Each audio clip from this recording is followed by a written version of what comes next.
ẹ̀yin èèyàn ilé èwo lẹ ṣe ṣe wà ṣàlàáfíà la bá yín. Kábíyèsí kábíyèsí wa is so romantic o. Wọ́n ní kábíyèsí send àwọn Liberian guy kan lọ kọrin fún Queen Naomi nílé wọn ní Lekki o. Wọ́n ní àwọn ẹni yìí wọ́n ní wọ́n wá fún event ní Ilé Ifẹ̀. Wọ́n ní bí wọ́n ṣe dé ni wọ́n ní kán lọ kọrin fún Queen Naomi bí wọ́n ṣe bá ṣe jí láàárọ̀.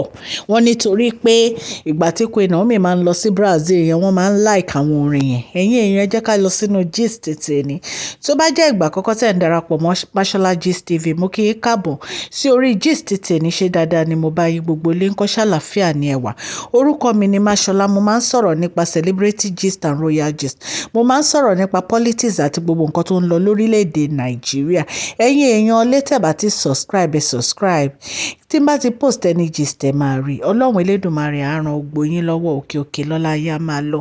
Ọlá yín ò ní lọ ìsàlẹ̀. Ẹ jẹ́ ká jọ gbọ́ gist tèmi.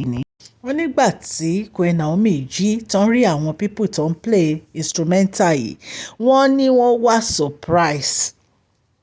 Wọ́n ní wọ́n wà shocked pé ẹ̀yin èèyàn, that is very very romantic. Kábíyèsí ń ṣe bẹ̀bẹ̀ o. Wọ́n ní bá a ṣe gbọ́ o, wọ́n ní báwọn people ṣe débẹ̀ wọ́n ti set up instrument, wọ́n ní wọ́n get access. Bóyá kábíyèsí ló pe àwọn security men pé kán ṣílẹ̀kùn. Wọ́n náà ti tò gbogbo instrument wọn. Wọ́n ní bó ṣe di 6:30 báyìí wọ́n bẹ̀rẹ̀ sí play music, wọ́n bẹ̀rẹ̀ sí play instrument, wọ́n bẹ̀rẹ̀ sí play gbogbo ẹ̀. Ẹ̀yin èèyàn lé èyí tún lágbára o. Ẹ mọ̀ pé téèyàn bá jí pẹ̀lú music lórí bed, ẹ mọ̀ pé ó máa ń dùn gan, ẹ mọ̀ pé ó máa ń wà romantic gan. Wọ́n ní wọ́n mọ schedule Queen Naomi, wọ́n náà mọ̀ pé láti bíi 5 to 6 báyìí orin àti àdúrà ní Queen Naomi máa ń gbà. Wọ́n ní bí Queen Naomi ṣe fi worship parí orin wọn báyìí, wọ́n ní musical instrument wọ́n náà bẹ̀rẹ̀ iṣẹ́ ni o. Wọ́n náà ń play music yìí. Wọ́n ní kì í ṣe nǹkan kékeré rárá. Bí a ṣe gbọ́, wọ́n ní bí Queen Naomi wọ́n ṣe yọjú lójú window tó rí wọn báyìí, wọ́n náà wọ rope wọn ni wọ́n náà sáré lọ sí ìsàlẹ̀ náà lọ kí wọn náà welcome wọn. Nínú wọn dùn, náà ń rẹ́rìn-ín, náà jubilate. Ẹ̀yin èèyàn lé, ó dáa kéèyàn rí ọkùnrin tó nífẹ̀ẹ́ èèyàn o, honestly. Wọ́n ní kì í ṣe kékeré. Wọ́n ní àwọn ìyàwó tó wà ní palace, wọ́n ní jealous ti fẹ́ pa wọ́n o lórí ọ̀rọ̀ Queen Naomi àti kábíyèsí. Wọn ò rírú ìfẹ́ báyìí rí. Ẹ rántí ńgbà kan tí Ashley lòun ò rírú ìfẹ́ báyìí rí. Ipe tí kábíyèsí bá fẹ́ pe àwọn, Naomi ni. Báwọn ń sùn, Naomi ni. Báwọn ń jẹun, Naomi ni. Báwọn ń wẹ̀. Wọ́n ní in fact ó ní òun ò rírú nǹkan báyìí rí láyé o. Ipe òun ò rírú ìfẹ́ báyìí rí. Ipe kábíyèsí máa ń gbé orúkọ àwọn fún Queen Naomi ni. Ẹ̀yin èèyàn lé, àfikọ́ lọ ń ṣàánú wa.